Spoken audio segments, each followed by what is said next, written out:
my weekly Q&A playlist.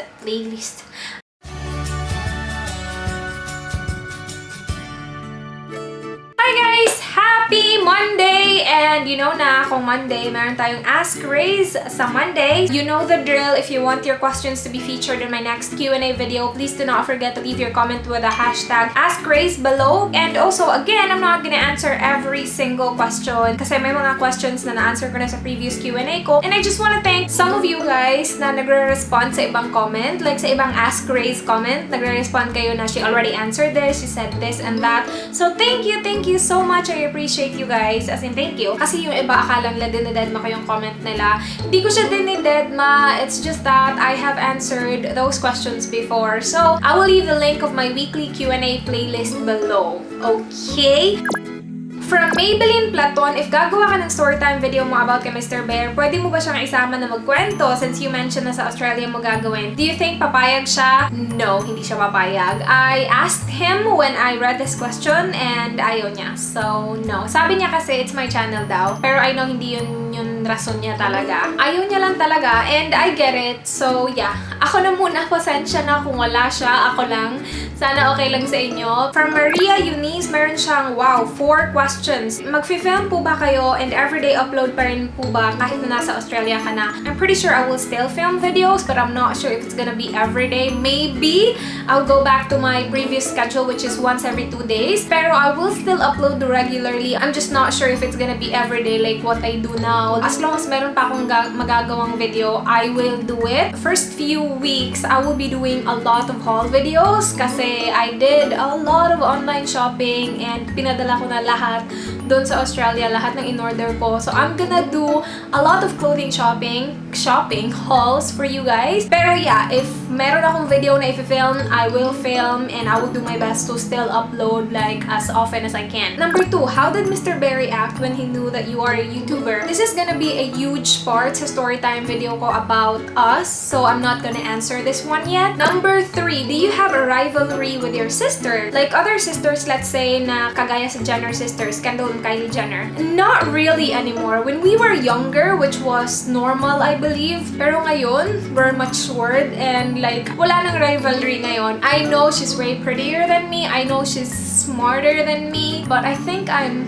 more wise. I'm more wise. At least, no, nasa kanya na yung ganda at saka yung talino. So, sa akin, wise na lang. Wise na lang. Number 4, I don't have a sister, so I don't know how it feels pag may nagko-compare sa inyong dalawa. How would you two react? How do you feel? One time, merong mili sa tindahan namin and tapos one girl said, oh, mas maganda yung kapatid niya. Actually, na mas nagagandahan ako sa kanya. Parang ganun. We just pretend na hindi namin narinig kasi, I mean, we never really got angry about it. Wala talaga. Walang, yeah. Basta, from Kay Luz, I know you told me how to pronounce your name, but I forgot. Paano mo na-manage na replyan halos lahat ng comments, Instagram or Facebook messages ng followers mo? Kakatuwa lang kasi, unlike sa ibang vloggers kasi, ikaw po hindi snob, God bless po. I can't respond to everybody na anymore. I really do my best to respond to the comments, especially to my new videos, pero hindi ko na talaga kaya i-respond lahat, especially sa mga old videos. I can't go back to my old videos just to check new comments, you know? And then sa Instagram and sa Facebook ko naman, gusto ko lang kasi na iparamdam sa inyo na I'm really thankful na nandyan kayo. And hanggang sa may time ako at hanggang sa kaya ko, I will do my best to respond to every single private message na you send me. From Eunice Marcos, hi Sis Rhaze, can't wait to see your vlogs kapag nasa Australia ka na with Mr. Bear. Ask ko lang kung bakit wala kang Snapchat account. Sana gumawa ka ng account mo. I actually have Snapchat, you guys. I do not know how Snapchat works, to be honest with you. Turuan nyo ako and I will like start being active sa Snapchat, I guess. I do know how to use the filters now though, but that's it. I saw like my stories there. I do not know how that works. I'm so stupid when it comes to that. From Carla Jane Castillo. This I already answered in my previous Q&A video, but I would like to answer this again. Ask ko lang po kung sino iboboto yung president this coming election. I can't vote unfortunately because wala ako dito. Pero si Duterte yung iboboto ko kung makakaboto ako. And yeah, from Just Me, Riza, alam po ba ng parents, family ni Mr. Bear na isa ka pong sikat na YouTuber? Nakakaloka yung sikat na YouTuber. Yung mga kapatid niya, yung kapatid niyang lalaki at kapatid niyang babae. Tapos yung mga in-laws niya alam na I'm filming videos. Yung parents niya, I don't think they know. Nung sinabi kasi niya sa kanila yung about us, sinabi na niya na I have a YouTube channel. Hindi ko alam kung bakit niya laging ginagawa yan. Sinasabi niya rin sa mga friends niya. And yeah, alam nila lahat na I'm filming videos. Nakakaloka, diba? From Mauzu Beng, as per the free bra review, anong reaction na Mr. Bear? Nagalit ba siya or okay lang sa kanya? Hindi siya nagalit. Nakakaloka yung magalit. Para namang ano namang ginawa ko. I didn't get naked. Before I filmed the video, I asked him like, I have an idea. I'm gonna do this video. What do you think? And he's like, yeah, sure, why not? I also sent him the thumbnail picture because I wasn't really comfortable posting that, but I kinda need to kasi diba, it's all about the right there. Sabi niya, it's fine, it looks good. It looks good daw, nakakaloka.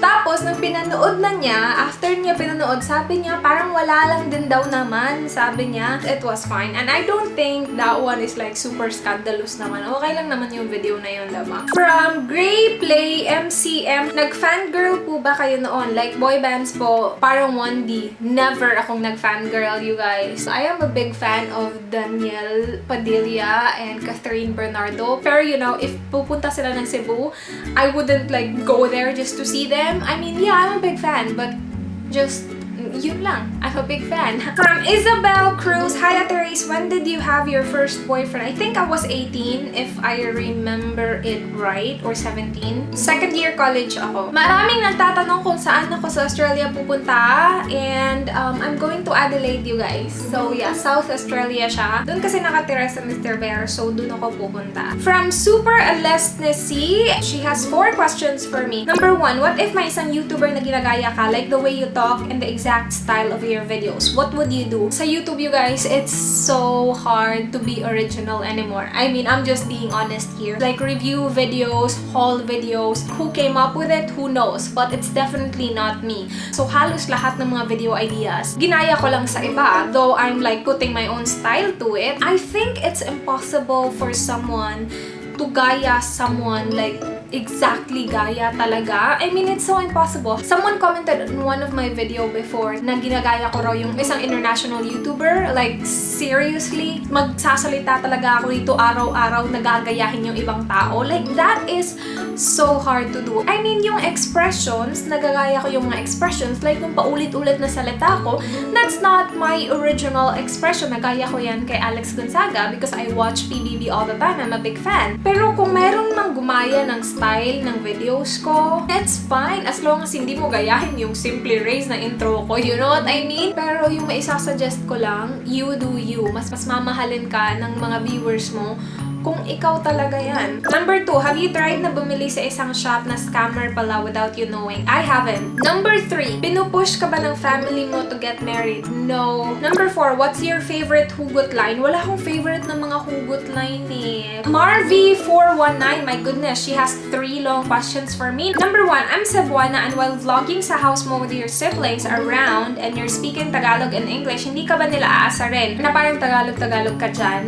Hindi naman kasi ako nag-vlog all the time sa bahay na kasama yung mga kapatid ko kasi iniiwasan ko to na asarin nila ako. So yeah. Number 2, what was your brother's impression na boyfriend mo si Mr. Bear? Are they being protective? Or something that mostly what brothers do to their sister kung magka-boyfriend? I think they talk. Yeah, they talk and I'm not gonna share what they talked about kasi medyo si Marlon was under the influence of alcohol then kaya naka-English siya nung bonggang-bongga with Daniel. Pero yeah. Pero Merwin and Mark really didn't get a chance to talk to him kasi hindi sila komportable na makipag-usap sa kanya. It's so hard. Meron siyang accent, tapos English pa. And while you were with Mr. Bear here in Philippines in a public place, may mga tao bang laging nakatitig sa inyo? You know na basta Pinoy titigan talaga ang mga foreigners, especially kung may kasamang Pinay. Kung meron man, how did you handle it? Oh my gosh, you guys. Dito nangyari yung unang argument namin kasi ayoko hawakan yung kamay niya, nahihiya ako. Sa Thailand, okay lang, wala kasi akong pakialam. Hindi kasi ako lumalabas ng bahay. Siya naman, gusto niya mag-explore. Ayoko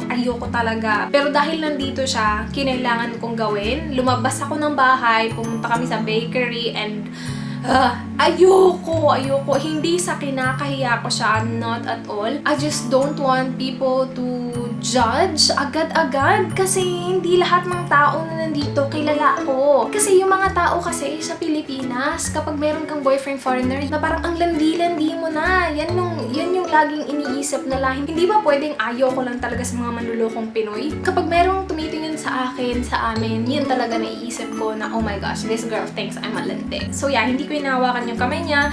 Lagi ako nauunang naglakad. He was fine. Nung nandito kami sa bahay, he was fine. I think he understand kasi alam niya na hindi ako lumalabas ng bahay. Now, nung nasa city na kami, nagpunta kami sa Crown Regency, diba? Doon kami nag-stay for few days. So, nung nasa city na kami, I'm sorry guys, I just need to turn it on. Sobrang init talaga. Hindi ko hinahawakan yung kamay niya. Nauuna ako maglakad. And kasi nga nahihiya ako. And then, doon, nagalit na siya sa akin. That was the very first time na nagalit siya. Sabi niya sa akin, ikaw kapag pumunta ka ng Australia, hindi ko to gagawin sa iyo. Hindi kita iiwan. Like, I wanna make sure na you're okay kapag naglalakad ka. Hindi siya as in sobrang nagalit. Parang niremind niya sa akin na uy, boyfriend mo ako, hindi mo ako kaibigan lang, huwag mo akong iwan, parang ganun. And dun ko na-realize, you know what, who cares? People will judge you kasi hindi ka nila kilala. Kahit nga kilala ka nila, i-judge ka pa rin nila eh. But the most important thing is yung people na as in nakakilala ka talaga sa akin, like him, and my family knows what I am. And I think that's the most important thing. And I've learned a lot from that experience. And yeah, after noon, hindi na ako nahihiya at all. Hinahawakan ko na yung kamay niya ng bonggang-bongga. Punta ka dito, hawak tayo ng kamay, ganon. Kasi pagalitan ka ba naman ng bonggang-bongga. From Maylin Lim, do you consider yourself as a beauty guru? Why? Not really. For me, guru is such an important word, you know, na parang wow, guru, she knows everything. No, I don't. And I don't consider myself a guru at all. From Jennifer Eugenio, hi Rhaze, if in time sobrang dumami na yung subscribers mo tapos lagi ka na-i-invite sa mga events, either small or big events, pero sa Manila, attend ka ba? Or hindi na lang kasi Manila lagi yung venue mostly ng mga events? Kasi nabanggit mo before sa video mo na na-invite ka na on some events but you didn't come. No, hindi ako pupunta. Pero kung sila yung magbabayad ng ticket ko, of course pupunta ako. Pero to go there and spend that much money just to attend an event? No. Not really doing YouTube to attend events anyway. I'm doing this because gusto ko lang talaga mag-film ng video. So, hindi ko ina-expect talaga na dadami kayo guys ng bonggang-bongga, which I'm really thankful about. As in, thank you talaga. Pero, I started not expecting anything in return from doing this. I just really wanted to do something I love kasi nga lagi lang ako nasa bahay. And, yeah. From Joy of Mia, hi Rhaze, here's my question. What if you broke up with your boyfriend, then nagka-boyfriend ka after 5 months? Siya wala pang girlfriend. Then, you suddenly realize na mahal niyo pa pala ang isa't isa, kaya lang may boyfriend ka na and your present boyfriend doesn't want to let you go. But you know deep inside, mahal mo pa si ex. Nakakaloka. Parang, dear Rhaze, what will you do? Hi, awkward ang tanong ko, pero sana masagot mo. Just want to know your thoughts and the other viewers' thoughts. Hashtag na dito, askrhaze. Hashtag Dr. Love. Char, Dr. Love. Kung ako personally, hindi kasi talaga nag-work na hindi ko mahal yung isang tao. Parang okay na ako yung tanga. Kahit na hindi niya ako mahal, kung mahal ko siya, I will stay with him. So, kung sa akin nangyari to, I would choose someone na mahal ko, na lalo na alam ko na mahal niya rin ako. Diba? From Lilibeth Hilario, hi Miss Rhaze, ask ko lang po if nag-aaway din po ba kayo ng Mr. Bear, lalo na po LDR kayo, paano nyo po naaayos? May selos din po bang ganap? Walang selos na ganap at all. We don't give each other reason para magselos, so walang selos. Hindi naman talaga kami nag-aaway. Well, sobrang minsan lang kami nag-aaway guys. And kapag nag-aaway kami, kinabukasan nare-realize ko, wow, I was just being way too dramatic. Like, walang kwenta-kwenta yung pinag-awayan namin. From Julia Tubera, hi Rhaze, pick one only, phone or eyebrow makeup? Phone. I cannot live without my phone. You guys, nandito kayo sa phone ko. Dito ako nagre-reply ng comments. Dito lahat-lahat. So, I can't live without this. Well, I can if wala na talaga akong choice. One time, oh my gosh, you guys, nandito na naman ako sa kadaldalan ko. One time, nagpunta ako sa money transfer dun sa employer para kumuha ng pera. Nakakaloka, bigla na lang namatay yung phone ko. As in, namatay talaga siya. Hindi siya battery empty. As in, namatay lang talaga siya. And it was dead for like, I think almost an hour. As in, sobrang nagpanic ako. Anong gagawin ko sa buhay ko nang wala yung phone ko? Kapag press ko itong home button ko, may sinasabi si Siri na something. So I was like, call Daniel, call Daniel. So it was working. Kaya lang wala talaga yung screen. Nakakaloka. As in na, Pero yeah, anyway, okay na siya. Ewan ko, siguro kailangan niya lang ng rest, ng almost an hour rest. So, I went back to my previous Q&A video kasi ang daming questions doon na hindi ko na-answer. Na-realize ko lang na hindi ko pala nabasa lahat kasi I went to my Lapi and meron ako nakitang maraming spam. So, ito yung mga questions for my previous Q&A pa talaga. So, from my sweet Kawaii World 33, meron siyang 2 questions for me. Number 1, kung si Mr. Bear na nga talagang forever mo, saan mo gusto magstay? Sa Australia or sa Pilipinas? Ayaw niya dito, you guys. So, yeah, ayaw niya talaga dito. And kung papipiliin ako, Philippines or Australia, of course, I'm gonna choose Australia. Para din sa future ng mga anak ko yun. Kung magpapagawa kayo ng iyong love of your life, ng rest house, saan mo mas prefer? Sa bulubundukin or sa beach na parang Hawaii ang peg? Or sa parang in the middle of nowhere ang dating? Definitely not in the middle of nowhere. My goodness, takot ako sa mga snakes in the middle of nowhere. Baka may anaconda doon, nakakaloka. Siguro, bulubundukin. Patayin na natin. Yeah.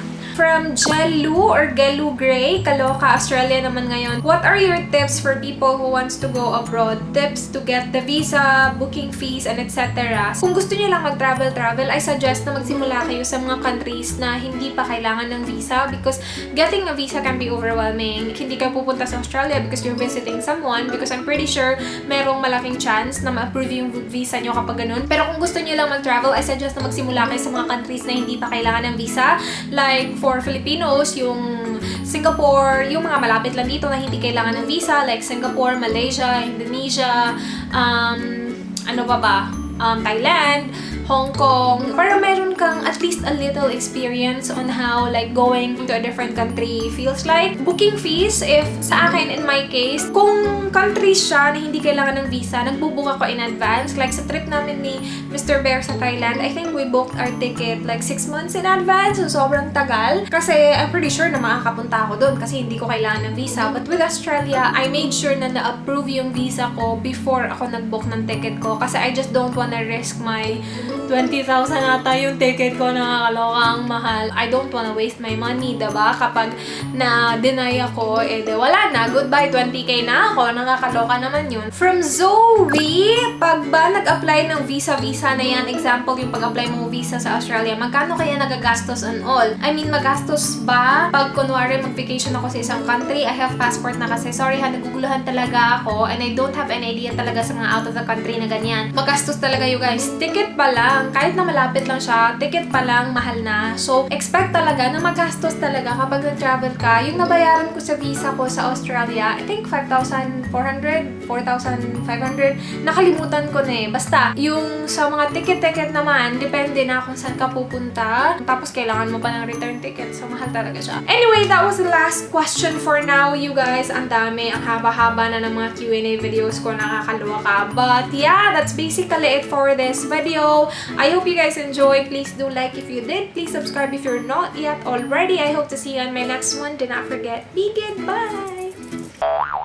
Merong mga comments I will leave the link of my weekly Q&A, please.